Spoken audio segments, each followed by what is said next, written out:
Hello everyone, welcome to my series My Parenting Story. Myself, Jyoti Singh, the host of the show, and today I have a very special guest with us. Her name is Mrs. Bhavna Malik. So Bhavna ma'am की मैं बात करूँ तो she is not only a guest, she is also one of my good friend and my tribe mate. And Bhavna ma'am की एक बहुत ही अच्छी खास चीज है that she is always very charming, very enthusiastic.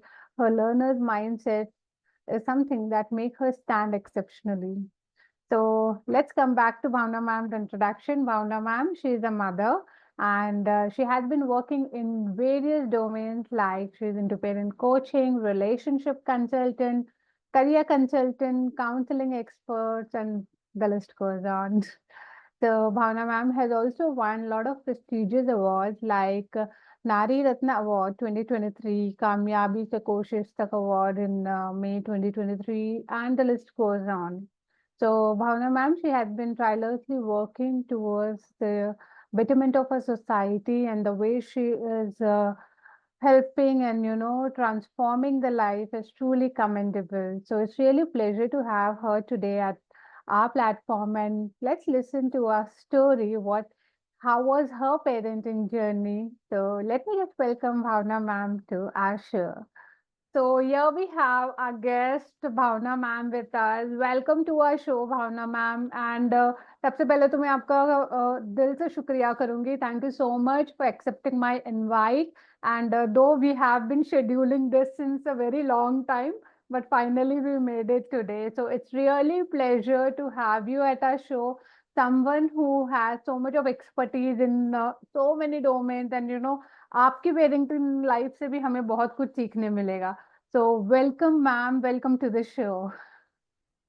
Thank you Jyoti for giving me this opportunity. It's जब ये मेरे पास तुम्हारा इनविटेशन आया कि ऐसे ऐसे हम पॉडकास्ट करेंगे तो मेरे लिए ना एक बहुत ही अच्छा वो था कि चलो मेरी जो भी जर्नी रही मैं लोगों के साथ शेयर कर सकूं और उससे लोगों को इंस्पायर कर सकूं, तो मुझे बहुत अच्छा लगा। Thanks once again. truly the pleasure is truly ours, ma'am. And मैं ज़्यादा टाइम नहीं लूँगी. Let's dive into a Q&A session. And मेरा पहला सवाल आपसे ये होगा कि tell us about your parenting journey. आपकी पेरेंटिंग जर्नी कैसी रही? काफी स्मूथ थी या फिर रोलर कोस्टर राइड थी? जैसे आजकल की जनरेशन की अगर मैं बात करूँ तो we feel like it's lot of roller coaster ride. So coming somebody, having so much of expertise, and मैं audience को बता दूँ that Bhavna ma'am is a mother to a 20-year-old. तो जबकि वो लगती नहीं है. सो आई थिंक वो उन्होंने बहुत ही अलग जनरेशन में अपनी अपने बच्चे की अपब्रिंगिंग की है. Now in the digital world में भी देयर लॉट ऑफ ट्रांजिशन. तो I think there is lot much to learn from her story. तो बताइए भावना मैम, आपकी जर्नी कैसी थी, पेरेंटिंग जर्नी? जहाँ तक पेरेंटिंग जर्नी की बात करें तो ये बहुत ही एक चैलेंजिंग टास्क होता है हर एक के लिए। मेरे लिए भी रहा है। मैं ऐसा नहीं कहूँगी कि मैं मास्टर थी इस चीज़ में, क्योंकि जब हम पेरेंट बनते हैं तो हम एकदम से सीख के तो कुछ भी नहीं आते हैं। एब्सोल्युटली. मैं इसका ना थोड़ा-सा फ्लैशबैक में लेके जाऊँगी अपनी पेरेंटिंग की, जो मेरे पेरेंट्स ने मेरी पेरेंटिंग करी। मैं बहुत ही मतलब माँग-माँग के आई, बहुत पैम्पर्ड चाइल्ड थी और अपनी दादी की और पापा की तो सबसे ज़्यादा लाडली थी। मेरे को तो कोई ज़मीन पे पैर भी नहीं रखने देता था, गोदियों में मैं रहती थी। अरे वाह. और हमारी जॉइंट फैमिली थी, 40-50 लोग, हम लोग एक जॉइंट फैमिली में रहते थे, तो मैंने ना हर रिश्ते को बहुत पास से देखा था। ओके. जो आज की डेट में कहीं न कहीं लैकिंग चल रही है, पर मैंने इस चीज़ को बहुत पास से देखा और रिश्तों को मैंने समझा उस टाइम पे कि कैसे, कहाँ पर, कैसे हमें सीखना है, चलना है, इस चीज़ को मानना है, एक्सेप्ट करना है। जब मेरी शादी हुई तो मेरे लिए एक टर्निंग पॉइंट था और उसके अंदर मैं जॉइंट फैमिली से न्यूक्लियर फैमिली में आई। वो ओके. एक एकदम से बिल्कुल ही टर्निंग पॉइंट था कि मतलब जहाँ मैं इतनी चहल-पहल देख रही हूँ, एकदम से 2 मेंबर्स मम्मी और मेरे हस्बैंड। ओके. तो ठीक है, एक्सेप्ट करा मैंने उस पोज़ीशन को भी, सिचुएशन को भी और जब मैं यहाँ आई, मैंने तब मेरा जो रोल था ना, एक वाइफ़ का और एक डॉटर इन लॉ का था। ओके. तो मैंने उस रोल को बहुत अच्छे से निभाया। चैलेंजेस आए, क्योंकि जब बंदा जॉइंट फैमिली से न्यूक्लियर फैमिली में जाता है तो कहीं न कहीं उसके माइंड में बहुत बातें चलती हैं, अब कैसे करना है, अब कैसे करना है, तो मेरी लाइफ में भी वो सब रहा। फिर इन बिटवीन गुड न्यूज़ मिली कुशाग्र के होने की, तो वो एक हमारे लिए बहुत हैप्पी मोमेंट था, बहुत ही अच्छा मोमेंट था।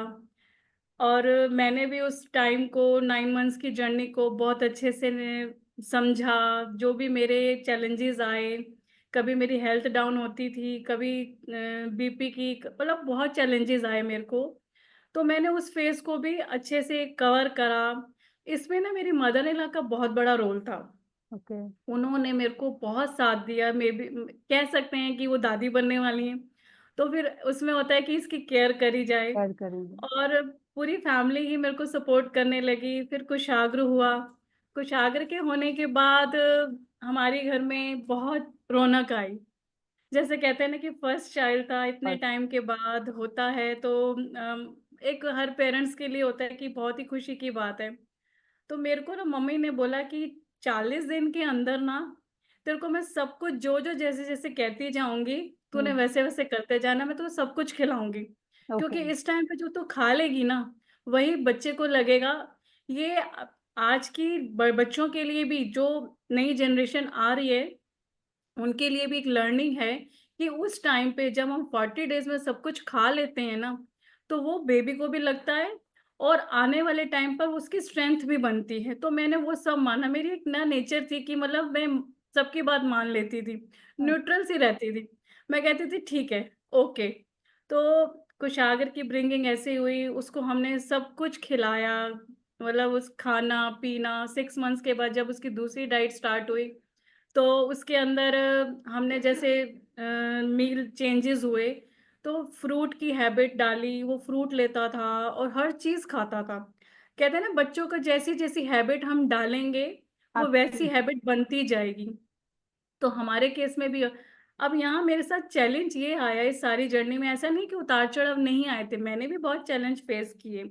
उन चैलेंजेस को पार करने का जिसको तरीका आ जाए ना, वो चैलेंज फिर चैलेंज नहीं रह जाते। एब्सोल्युटली एंड आई तो थिंक हमें हाँ, लगता है कि हम न्यू जनरेशन वाले बहुत ही ज्यादा चैलेंजेस में, चाहे वो एग्ज़ैक्टली। डिजिटलाइजेशन में देख लो या फिर फोन एडिक्शन, बच्चों के ईटिंग हैबिट्स में देख लो।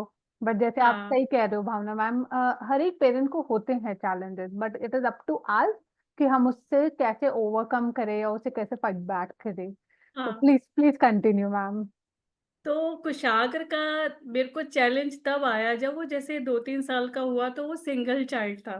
तो हम्म। सिंगल चाइल्ड की वज़ह से ना, तो उसको क्या होता था कि मुझे कंपनी चाहिए। ओके। कंपनी के चक्कर में वो मैं जैसी सोशल हूँ ना, वो भी मेरा बेटा भी सोशल बहुत है, उसके भी बहुत फ्रेंड सर्कल है। मेरा भी फ्रेंड सर्कल बहुत है। शुरू से ही मेरी मम्मा को भी ये प्रॉब्लम रहती थी कि इसकी बहुत फ्रेंड्स हैं, घर में आई रहती है। पहले तो बाहर जाने का ऐसा कोई कांसेप्ट ही नहीं सही था, जो आपकी। आज की डेट में है। तो मेरे घर में सब फ्रेंड्स आई रहती थी। सेम कुशागर का था कि 5-6 फ्रेंड्स तो हमारे घर में डेली बैठे ही रहते थे। ओके। और जब वो बच्चे बैठे रहते थे ना, तो वो बड़ा खुश रहता था। जैसे ही उनके पेरेंट्स बुलाते थे कि अब घर आ जाओ, पढ़ लो, तो उसको ना उसका मुँह बन जाना, रोना शुरू कर देना, ओके। खींचना कि तुम नहीं जाओगे, तुम नहीं जाओगे। तो मेरे लिए वो बहुत चैलेंजिंग रहता था कि इसको कैसे समझाया जाए। तो वो मेरे को कहता था, काश मेरा कोई भाई होता, काश मेरी कोई बहन होती, तो मेरे को ये मतलब दिक्कत ना होती, हम दोनों हाँ। खेलते रहते। तो कई बार वो ऐसे बोल भी देता था। तो हम लोग, ऐसा नहीं है कि बंदा सोचता नहीं है, मेरे 2 मिसकैरेज भी हुए, ओ। लेकिन फिर भी उसको हमने जैसे हैंडल किया, तो मेरे हस्बैंड का इसमें बहुत बड़ा रोल था। ओके। वो उसके साथ खेलते बहुत थे। हमारे पेरेंट्स जब जब हम पेरेंट बनते हैं, अगर हम बच्चे को टाइम नहीं देते ना, फिर वो कहीं न कहीं डाइवर्ट हो जाता है। एब्सोल्युटली। अमित का क्या रहता था कि ऑफ़िस से आने के बाद हमारे घर में रात को आफ्टर डिनर जो हमारा ड्राइंग रूम था, वो क्रिकेट ग्राउंड बन जाता था। वंडरफुल। और वो क्रिकेट ग्राउंड बनता था, जिससे क्या होता था कि उनकी भी बॉन्डिंग हुई, अच्छी। बच्चे की एक एक्सचेंज हो रही है, एनर्जी फादर के साथ बॉन्ड बन रहा है, एक्सचेंज हो रहा है। जब पेरेंट बच्चे को टाइम देते हैं ना, तो हम्म। आपका रिश्ता और भी ना स्ट्रॉन्ग होता मजबूत है। हो जाता है। तो इसमें कुशागर का और अमित का बहुत अच्छा बॉन्ड बना था। तो कुशाग्र को हमने इस तरीके से रखा और वो फिर रात में खेलता था, तो मैं उस चीज़ को कर जाती थी। तो कुशाग्र के जब टा चैलेंज फिर मेरा आया कि स्कूल के लिए, हम्म। स्कूल चूज़ करना है, स्कूल में एडमिशन का, पहले एडमिशन के लिए फॉर्म्स वगैरह भरे जाते थे। तो मेरे लिए बहुत चैलेंज रहा उसमें भी। लकीली क्या हुआ कि मम्मा जो हैं किसी फ्रेंड के घर गईं, वहाँ एक नया स्कूल बना था, आज की डेट का वो सबसे नंबर 1 स्कूल है, रोहिणी का वेंकटेश्वर ग्लोबल स्कूल। ओके। तो वहाँ पर हमने 9 जगह हमने एडमिशन फॉर्म भरा था, उसका कहीं नंबर नहीं आया और ओके। वहाँ पर वेंकटेश्वर में नंबर आ गया। तो मैं तो कहती हूँ तेरा एडमिशन दादी की वजह से हुआ है। तो इस वंडरफुल। चीज़ के लिए वो ना काफ़ी वो रहती है कि मैंने बताया, मैंने स्कूल हाँ, में, तो वन ऑफ द ठीक बेस्ट है। स्कूल या। तो रहता है, तो कुशागर का एडमिशन बहुत अच्छे से हो और सबसे बड़ा ये पहला जो हमारा स्कूल होता है ना बच्चे के लिए, वो घर होता है। फिर वो हमारा दूसरा स्कूल होता है जहाँ पर हम दुनिया को देखते हैं, फ्रेंड सर्कल को देखते हैं और फ्रेंड सर्कल से बहुत कुछ सीखते हैं। अगर आपको स्कूल में स्टडी अच्छी मिल गई, गाइडेंस अच्छी मिल गई और बच्चे ने वहाँ पर अपना रिस्पॉन्स दिया, तो वो भी एक बच्चे की ना फिर वो जर्नी स्मूथ होनी शुरू हो जाती है। तो इस चीज़ के लिए हमारा बहुत अच्छा, हम लोग लकी रहे कि कुशाग्र का स्कूल भी बहुत अच्छे से हमको मिला। उसका खाने-पीने की बात करें, तो खाने-पीने में सब बच्चे तंग करते हैं, तो कुशाग्र ने भी बहुत तंग किया। ओके। हमको ऐसी बात नहीं है कि वो बिल्कुल अलग प्लैनेट से आया था, वो भी इसी प्लैनेट का ही बच्चा है, उसने भी हमें तंग किया। और उस बच्चे ने ना घिया, तोरी, टिंडे सब कुछ खाया, एक ओ। करेले और बैंगन को छोड़ के। Great, great. 7th क्लास तक 7th क्लास तक ज्योति मैम कुशाग्र ने बाहर का कुछ नहीं खाया था। ओ। उसको जंक फूड के बारे में पता ही नहीं था, उसको सिर्फ़ जंक फूड में सिर्फ़ फ्रेंच फ्राइज़ पता थे, ओके। कि बाहर जाना है तो सिर्फ़ फ्रेंच फ्राइज़ खाने हैं। तो इस चक्कर में ना मेरे को बड़ी दिक्कत रहती थी बाहर जाके इसको क्या ले, कई बार तो मैं साथ में आलू का पराठा कैरी करके जाती थी क्योंकि आलू आलू लवर था। ओके। तो उसको हम लोग आलू का पराठा बनाकर लेकर जाते थे, वो खाता था। 7th तक आते-आते उसको धीरे-धीरे समझ आने लगा कि बाहर जाकर भी ऑप्शंस हैं, हम खा सकते हैं। अब तो खा क्या सकते। जंक फूड में बच्चे आ ही चुके हैं, हम उनको चाहकर भी मना नहीं कर पाते नहीं हैं, कर पाते तो हैं। बच्चे खाते रहते हैं। और जैसे-जैसे वो टीनेज में एंटर हुआ, उसके टीनेज के चैलेंजेस स्टार्ट हुए और टीनेज में फिर उसकी ज़िद, सबसे बड़ी उसकी प्रॉब्लम मैंने फेस करी उसकी ज़िद की। ओके। ज़िद में क्या होता था कि अगर उसको जाना है तो जाना है और अगर मैंने मना किया है, तो फिर हमारे घर में भी एक नया सीन्स क्रिएट हो जाता था। एब्सोल्युटली, वो एनवायरनमेंट ही चेंज हो जाता है पूरा घर का। एनवायरनमेंट चेंज हो या। जाता। यहाँ पर मैं कुशागर की एक बहुत बात शेयर करूँगी कि जब उसके एग्ज़ाम्स आते थे, तो मैं उसको कहती थी कि तू खेलने मत जा, हम्म। तू खेलने मत जा। और इस चक्कर में ना मेरे को ऐसा लगता था कि अगर ये खेलने गया, तो इसकी पढ़ाई जो है नहीं कंप्लीट हो पाएगी एग्ज़ाम में, फिर उसके मार्क्स नहीं आएँगे। तो वो एक्चुअली ना वो थोड़ा एडीएचडी कह लो, हाइपर एक्टिव कह लो, उसको रहता था कि मुझे पहले खेलने जाने दो। ओके। फिर एक मैं बार आके मैंने कर ज़िद लूंगा, करी, जैसे आने के बाद हाँ, फिर वो मैं पढ़ कर ले। लूँगा। ओके। तो मैंने एक बार ना कहा कि कुशागर आज कल तेरा एग्ज़ाम है, आज मैं तेरे को खेलने नहीं जाने दूँगी, मैंने उस दिन ज़िद करी। ओके। तो उस चक्कर में क्या हुआ कि जो काम 2 घंटे में वो खेल के आके करता था ना, मैं रात के 11 बजे तक बैठी रही, वो काम नहीं कंप्लीट हुआ। ओके। और मुझे टेंशन रही कि पता नहीं कल एग्ज़ाम में वो कैसे करेगा। ओ। तो फिर मैंने बच्चे की साइकोलॉजी को समझा कि अगर बच्चा जब तक एग्ज़ॉस्ट नहीं होगा, अपने पसीने को नहीं निकालेगा, अपनी एनर्जी को नहीं ड्रेन करेगा, तो वो पढ़ नहीं पाएगा। तो मैंने उस सबसे पहले मेरा काम क्या होता था कि उसको पहले खेलने जाने दो ओके, वंडरफुल। और मैं उसको खेलने जाने देती थी। बाद में आके फिर मैं उसको पढ़ाती थी। ओके। और यहाँ पर एक चीज़ हमने और भी चेंजेस करे थे कि मैं जैसे कुशाग्र स्कूल से आता था ना, तो हम्म। शाम को हमारा एक होता था रूटीन कि जो स्कूल में हुआ है डेली का, वो शाम को हमने रिवीजन करना ही करना है। ओके। रिवीजन करना ही करना है ताकि बच्चा अप टू डेट रहे। हम्म। और 5 डेज का उसका स्कूल होता था, सैटरडे संडे को। फ्राइडे से लेकर संडे तक जो वीक में होता था क्लास के अंदर, मैं उसको सारा स्टडी करा देती थी, उसका टेस्ट ले लेती थी, जिससे उसका बिल्कुल क्लियर हो जाता था और एग्जाम में ना मुझे कॉन्सेप्ट। इतनी मेहनत कम करनी पड़ती थी, दैट्स जो वेरी आज की गुड। डेट में पेरेंट्स नहीं करते हैं। इस चीज को जरूर करना चाहिए कि बच्चे को अपडेट रहना चाहिए उसके सिलेबस से, उसकी स्टडी को लेकर। तो मैंने इसका कुशागर के साथ ये चीज़ को सेट कर दिया था कि हम लोग डेली इस चीज़ को करेंगे ही करेंगे। खाने को लेकर जैसे कई बार बड़ा चैलेंज रहता है कि खाने को लेकर कि आज ये वे इसको भी था कि इसको हर वक़्त वैरायटी चाहिए होती थी, कि ओके। वैरायटी चाहिए मुझे। तो हर बस अगर हम बच्चों की वैरायटी पर तो ध्यान देना ही चाहिए। ज़रा-सा वो बस स्टफिंग चेंज कर दो, उसकी शेप को चेंज कर दो, थोड़ा इनोवेटिव बना लो, तो बच्चा बड़ा खुश सा हो जाता खुश है। होके खाते हो। अब कुशाल जैसे-जैसे बड़ा हो रहा था, उसके हार्मोन्स चेंज हो रहे, तो उसको ना ये ट्रिक समझ में आ रही थी कि मेरे को बुद्धू बनाया जा रहा है। ओके। तो फिर हमने क्या किया कि जैसे कुशागर को कुछ खाना है, उसने हमें बोला है, तो वो मना कर रहा है, लेकिन हम लोग क्या करते थे, 3 ऑप्शन मिलेंगी, इन 3 हम्म। ऑप्शन में से जो भी चूज़ करोगे, ये जो आज ले लोगे, नेक्स्ट 2 डे की वो फिक्स हो जाएँगी, ओके। 2 दिन की वो फिक्स हो जाएँगी। उसके पास कोई ऑप्शन नहीं होती थी, वो फिर भी ज़िद मारता था कि जो कुछ कर लो, मैं नहीं खाऊँगा। फिर हमने क्या ट्रिक निकाली कि इसके पास जाके ब्रेकफ़ास्ट रखाते थे। मेरा चैलेंज ब्रेकफ़ास्ट पे रहता था। जब ब्रेकफ़ास्ट रख आते थे, थोड़ी देर बाद कमरे से बाहर आ जाना और उसको बिल्कुल नहीं छेड़ना। हम्म। हम उसको नहीं छेड़ते थे और वो उसी नाश्ते को, उसी ब्रेकफ़ास्ट को बड़े आराम से खा लेता था। भूख तो लगी है ना, तो अब तो यही खाना पड़ेगा, तो वो खा लेता था। तो ये ट्रिक भी हमने उसके साथ यूज़ करी और उसमें काफ़ी हमने सक्सेस भी ली। अब उसके पीयर ग्रुप की बात करें, तो वो उसमें भी बहुत खुश रहता था क्योंकि उसको फ्रेंड्स लवर था, फ्रेंड्स चाहिए और फ्रेंड्स जो हैं उसके अच्छे भी उसको हमेशा बहुत मिले। तो ओके। मैंने हर फ़ेज़ को देखा, मैंने हर बच्चे की इन्फेंट से लेकर आज बच्चा 20 साल का है, हर फ़ेजेज़ को देखा। उसके अंदर अब मेरी जो स्टेज है, अब मैं मदर कुछ टाइम के बाद मैं मदर इन लॉ की उसमें भी एंटर होने वाली हूँ। तो वो भी ऐसी बात नहीं है कि मेरे पास चैलेंज नहीं आएगा, पर मैं प्रिपेयर हूँ और प्रिपेयर। मैं उस फ़ेज़ को अच्छे से कवर करूँगी।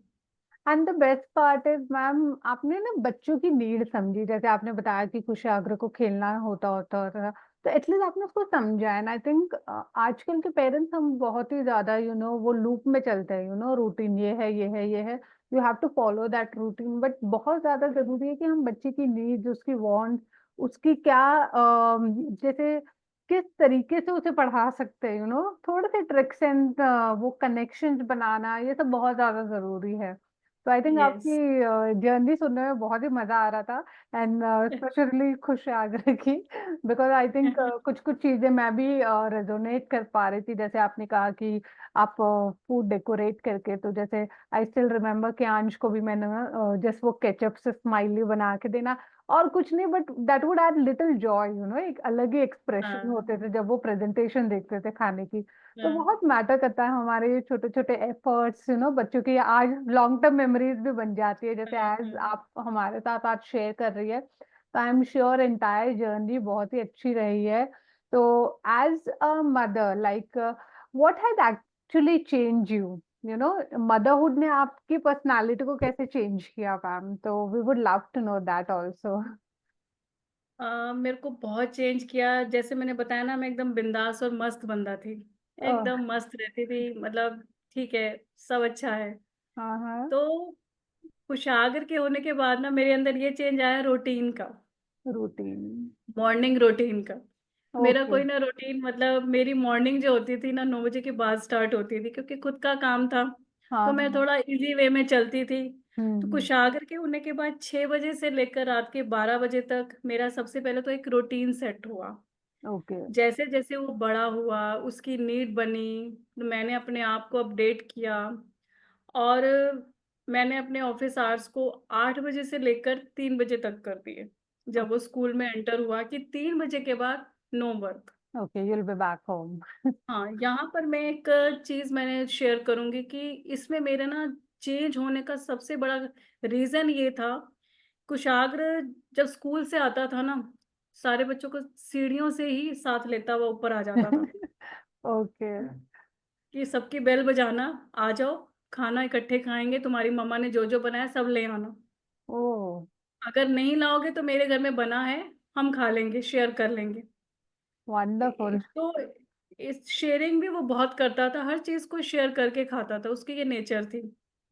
इन बिटवीन क्या हुआ, बच्चे खेल रहे थे, मैं घर पे नहीं थी, तो हमारी ग्लास की टेबल पे खेलते-खेलते ना कुशाग्र गिर गया और उसका कॉर्नर जो है यहाँ पर उसको साइड पे Oh, आँख के थोड़ा ऊपर लग गया और एकदम मम्मी घर में थी उन ऐसे में तो ना बड़ों को भी सँभालने में थोड़ी दिक्कत हो जाती है क्योंकि हाँ, बच्चा रोए पैनिक जा हो रहा ही है, जाते हैं एकदम से पैनिक हो गया। देख सबसे के बड़ी यार। बात है कि उसका ना ब्लड निकल आया।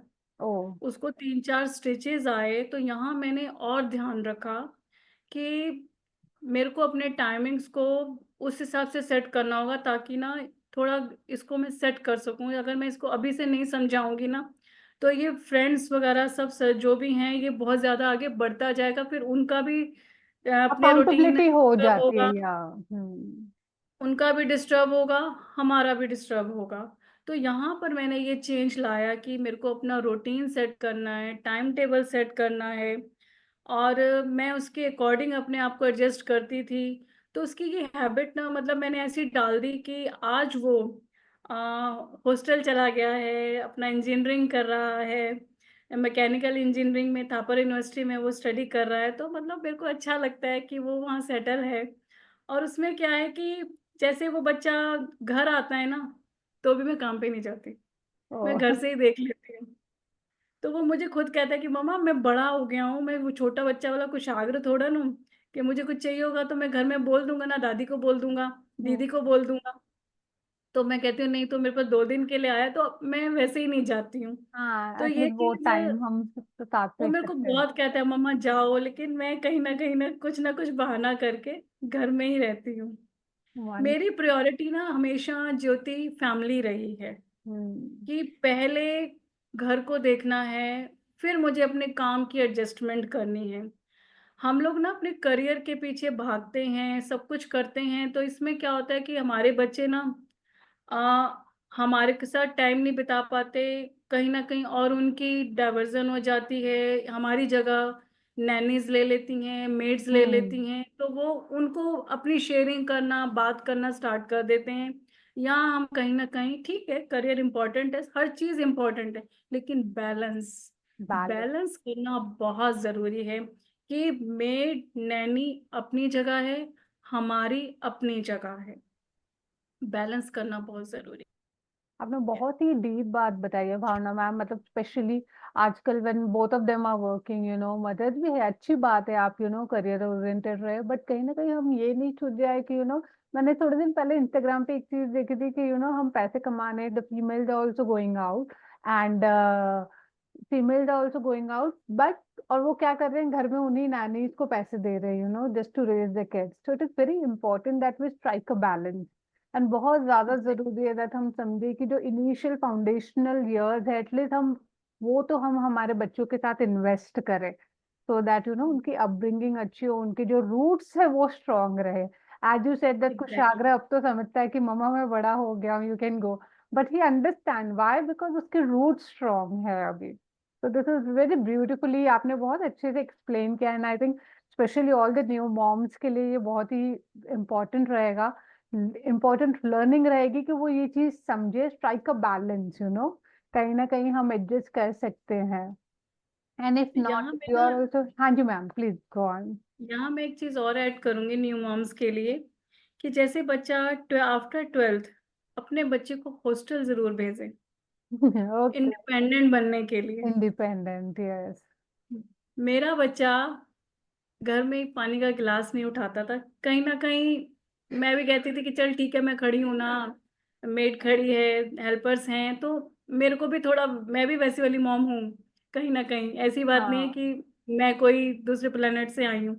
तो कम काम किया उसने। हम्म, वहाँ जब वो हॉस्टल में गया ना, जो बच्चा अपना गिलास नहीं उठाता था, वो घर आके अपने बर्तन उठाने लगा। एक दिन जब वो उठा रहा था तो मैंने कहा कुछ तू क्यों उठा रहा है? कहते मम्मा अपने भी दे दो। अच्छा। उसने हमारे भी बर्तन उठाए, अपने भी उठाए। और हम्म। जैसे अंडरगारमेंट्स देखो, बच्चे वहां धोने पड़ते हैं हॉस्टल के अंदर, चाहे वहां पे वॉशिंग एरिया अलग है, उसको हैबिट वहां थी। तो यहाँ आकर जैसे मैंने कपड़े वगैरह दिए धोने के लिए, वॉशिंग के लिए, तो उसने वो निकाल लिए कि मम्मा ये तो ओके। मैंने धोने हैं। वंडरफुल। ये चीज मैंने उसके अंदर, मैंने बहुत चीज देखा। बच्चे इंडिपेंडेंट बना। तो बच्चे को चाहे 2 साल के लिए हॉस्टल भेजो, बाहर भेजो, बहुत उसको ज्यादा जरूरी है। इंडिपेंडेंट बनना बहुत जरूरी है। अगर वो इंडिपेंडेंट बन जाएगा ना, आगे उसकी खुद की नेक्स्ट जर्नी में उसको दिक्कत नहीं होगी रिश्तों को बैलेंस करने की। एंड आई थिंक इंडिपेंडेंट के साथ साथ बहुत ही ज्यादा डिसिप्लिन भी हो जाते हैं, आई थिंक टाइम को डिसिप्लिन हो लेके, जाता है, हाँ, या डिसिप्लिन हो क्या जाता है, वो उठ के अपना डिसिप्लिन। खुद का बेड ही ठीक करना है, छोटी छोटी चीजें ना हाँ बहुत अच्छी लगती है, स्पेशली जब कोई हॉस्टल लाइफ से जब हम घर आते हैं ना, तो I I can resonate with your talk ma'am. तो बहुत ज्यादा जरूरी है दैट थोड़ा सा अगर हम बच्चों को एक्सपोजर देना दे सकते हैं तो डेफिनेटली पेरेंट्स को देना चाहिए। And wonderful story Bhavana ma'am, बहुत कुछ सीखने मिला आपकी जर्नी से। तो I think we are almost in the end of our segment, but एक आखिरी हाँ सवाल मैं आपसे पूछना चाहूंगी, वो ये रहेगा कि हमारे जो व्यूअर्स है, स्पेशली पेरेंट्स हैं, न्यू मॉम्स हैं, तो आप उनके लिए की मैसेज क्या देना चाहेंगे? बिकॉज आई थिंक बहुत ही इंपॉर्टेंट है दैट आप जैसे एक्सपीरियंस पर्सनालिटी आज हमारे साथ है, तो आप कुछ की नगेट्स की विजडम हमारे ऑडियंस के साथ भी शेयर कीजिए मैम प्लीज। मैं बहुत अच्छे से अपने व्यूअर्स को एक टिप देना चाहूंगी कि जब हम मदर बनती हैं, हमारी कॉर्ड कटिंग होती है। हम्म। जब हमारी कॉर्ड कटिंग होती है ना, तो हम बच्चे को बाहर खुला भेजते हैं, जीने के लिए, पंख खोलने के लिए, उड़ने के लिए। जब हम वो कटिंग करते हैं, तो वो बाहर फैमिली को समझता है, अपने सोशल लाइफ को समझता है, घर को समझता है। हम्म। और जब वो इन चीजों को सीखता है ना कहीं बहुत कुछ सीखता है। और इसमें क्या होता है कि कई बार हम ना बच्चों के साथ, जब वो बच्चा बड़ा हो रहा होता है, तो हम एक शर्मा जी का बेटा हर एक के घर में बीच में आ जाता है कंपैरिजन में। डेफिनेटली। उसके बेटे को देखा, उसकी बिटिया को देखा, शर्मा जी की बिटिया को देखा, कंपैरिजन नहीं करना। हम्म। बच्चे का कंपैरिजन कभी नहीं करना, क्योंकि हर बच्चा अपने आप में, अपने लिए, अपने पेरेंट्स के लिए यूनिक है। और वो अपनी डेस्टिनी लेके आया है, और वो जो जो करने आया है ना कुछ तो वो बन ही जाएगा। हम्म। हमें उसकी साइकोलॉजी को समझना है, और सबसे बड़ी बात, हमने उसको टाइम देना है। जब वो कोई हमारी प्रॉब्लम लेके आता है ना, उसको सुनना है। हम एकदम से सुनते कम, एकदम से अपनी सजेशन देना शुरू कर देते हैं। हमें उसकी बात को सुनना है और टाइम देना है। आज टाइम वो मांग रहा है, कल को जब वो अपनी अगली जर्नी में जाएगा, जॉब में, बिजनेस में, तब आप टाइम मांगोगे, पर वो कहेगा मम्मा अभी थोड़ा बिजी हूँ, रात को बात करें, पापा 2 दिन बाद बात करें। टाइम, अगर हमने कॉर्ड कटिंग करी है ना, टाइम जरूर देना है। और दूसरी कॉर्ड कटिंग हमारी तब होती है जब हमारे बच्चे की मैरिज होती है। absolutely। तब हम अपनी कॉर्ड कटिंग करना कहीं ना कहीं भूल जाते हैं। बच्चे की कॉर्ड कटिंग 2 बार होनी बहुत जरूरी है। दूसरी बार, वहां तक जब वो पहली कटिंग हुई, तब तो वो हमने अच्छे से उसकी परवरिश करके उसको बड़ा कर दिया। जब दूसरी बार अपने कंपेनियन की उसमें वो जुड़ा उसके साथ, तब खाली कंपेनियन नहीं जुड़ता, उसके साथ हमारी दूसरी फैमिली भी जुड़ती है। जब हम उसकी मैरिज के बाद अपनी कॉर्ड कटिंग करनी बहुत जरूरी है। उससे क्या है कि ना, जब हमने तब उसको रिस्पॉन्सिबल बनाया ना, तो वो बैलेंस करना सीख गया, हर चीज को समझना सीख गया। तो यहाँ पर भी जब हम अपनी कॉर्ड कटिंग कर देंगे ना, वो उस रिश्ते को और उस रिस्पॉन्सिबिलिटी को बैलेंस करना सीख जाएगा। लास्ट में मैं यही कहूंगी कि पेरेंटिंग एक ऐसी जर्नी है जिसका आज तक ना कोई मैनुअल बना है, ना इसका कोई सिलेबस है, इसके डायरेक्टर भी हम खुद हैं, इसके प्रोड्यूसर भी हम खुद हैं और इसके एक्टर भी हम एक्टर खुद भी हैं। हम खुद वंडरफुल। हम हम ग्रैंड पेरेंट्स भी बन जाएँगे ना, तब भी हमारी पेरेंटिंग कंटिन्यू रहेगी। बस वंडरफुल। हमने एक चीज़ हमेशा ध्यान रखनी है, चैलेंज डेली आएगा। हमने क्या करना है, चेक करना है, चेंज करना है, चेक करना है, चेंज करना है। Check and change. Wonderful, beautifully, I mean जो कंक्लूजन था आपका, that was so spot on ma'am. मतलब डेफिनेटली चैलेंजेस आते रहेंगे, चेंजेस आते रहेंगे, बट ये है कि इट्स एन ऑनगोइंग जर्नी। ऐसा नहीं है कि बच्चे टीनेजर में आ गए तो हो गया हमारा। No, the it's goes on, the cycle goes on जब तक हमारी सांसें हैं। तो बहुत ज्यादा जरूरी है कि आप चेंज हो जाइए, अपने आप को चेंज माइंडसेट, लर्नर्स माइंडसेट भी रखिए, बिकॉज हर एक पड़ाव पे आपको कुछ ना कुछ नया लर्न करना पड़ेगा, अडेप्ट करना पड़ेगा। So wonderful, ma'am. Exactly. Thank you so much. So we are almost at the end of this segment, and मैं आपका बहुत बहुत शुक्रिया करूंगी for your time, for your entire energy, for your all the wisdom which you have shared with us, because बहुत ज़्यादा ज़रूरी है that we strike a balance. Life is not only about getting successful. I think बहुत ज़्यादा ज़रूरी है हम slow down होके तो look back to our families, हम हमारी फैमिलीज को भी नर्चर करें, and let's take care of our families, because that's how we are going to build this a beautiful world for our future generations also. So thank you so much, Bhavna ma'am. Thank you for coming to our thank show, you. and to all the okay viewers. Janvi. I'll be sharing Bhavna ma'am की जितने भी details हैं. She is also into a career counseling and counseling expert, relationship counseling. So I'll be sharing all her details, contact details, and links in the description box. You can go there, do connect with her for any queries, and get in touch with her, because I think she has a lot of experience and expertise in all this domain. So once again, thank you all. Thank you, viewers. Have a good day. Stay blessed.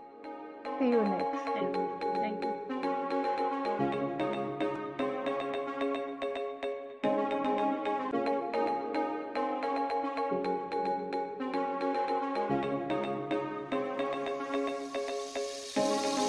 Thank you.